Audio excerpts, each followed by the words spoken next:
You know, there's an old saying, you could take the boy out of the country, but you can't take the country out of the boy.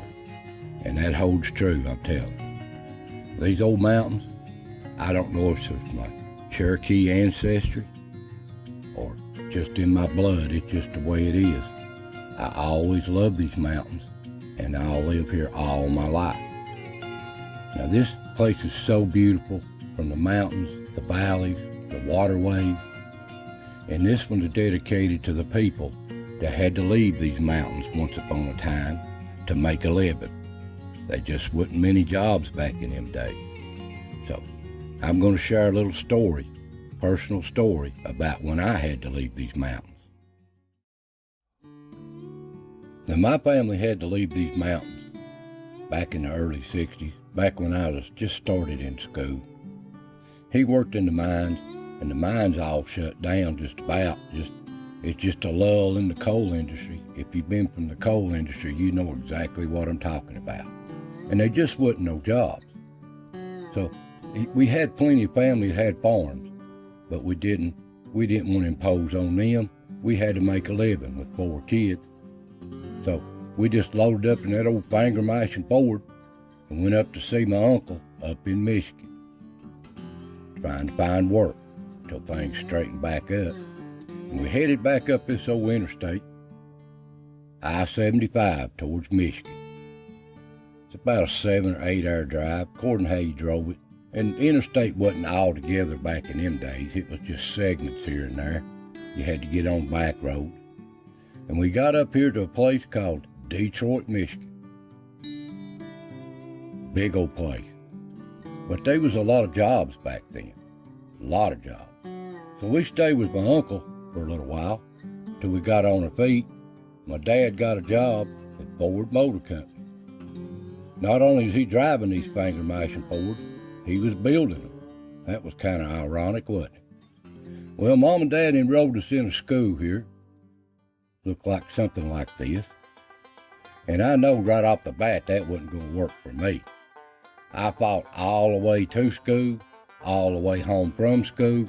It seemed like every day. Just didn't fit in. I was different. And they even tried to enroll me in speech classes. They said I didn't talk or pronounce my words right.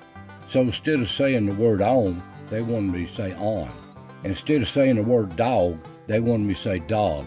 Or instead of saying the word tower, they wanted me to say something else. You know, it just never failed. It wasn't nothing wrong with my speech, it was just my accent. And man, I hated this place so bad. So bad. Just when is it ever going to end? I want to go home so bad. I could just remember that old place from the 1st of November to the end of April. It snowed and cold all the time. Now it had some pretty days up there in the summertime, but summer was real short, a month or two, and it started turning fall. But I remember back home, especially at my uncles and aunts on the farms, running these open fields. It was so fun, so beautiful, and I missed it so bad as time went on. And going hunting with my dad and my uncles in these old mountains, learning all I could. It's just in my blood. I can't explain it no other way.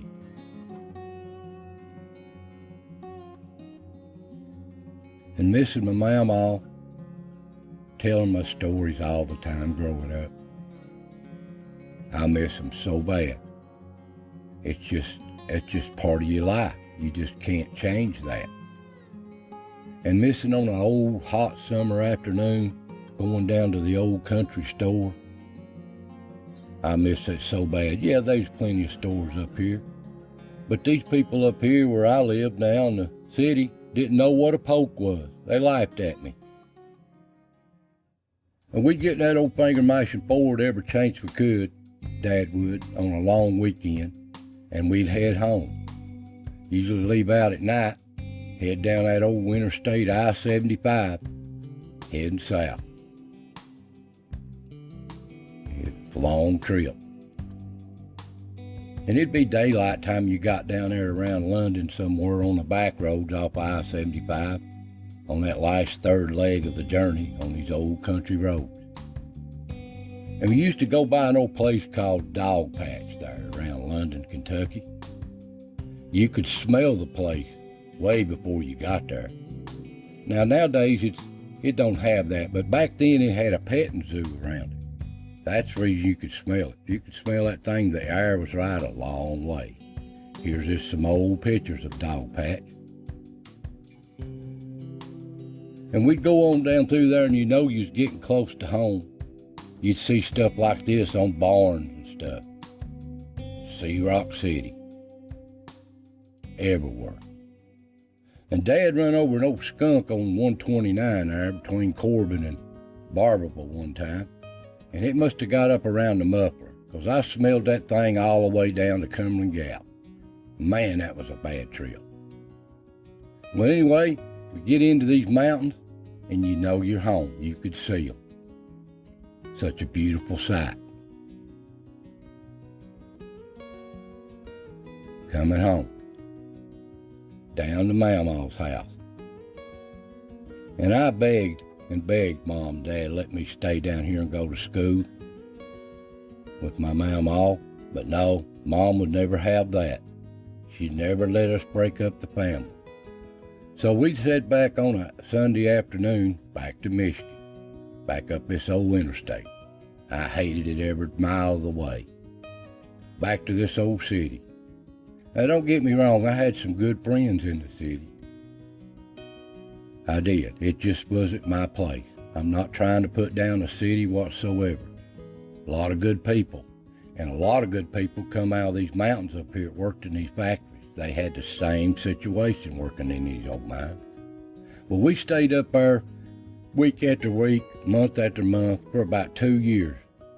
Finally, the mines opened back up. They started booming back up again. So Dad and us took us all back home, which that's the best thing he ever done. And I've never been back to that place since I left it. And don't miss it whatsoever. But I miss some of my friends up there. So that's just what we done when I had to leave these mountains. I'll never leave them again. I'll visit, but I'll never move away from them. It's hard to believe that people had to leave these mountains. It's so beautiful if you're born and raised here. It's just so hard to leave them. But you've got to live too. You've got to make a living. So a lot of people left this old country to provide for their family. And a lot of them come back like I did in a few years. And a lot of them stayed and worked their whole career up there in these cities, all around the country. And some never come back, sadly to say. But anyway, I hope you enjoyed this little video. I want to thank you for watching. God bless, and I'll see you next time.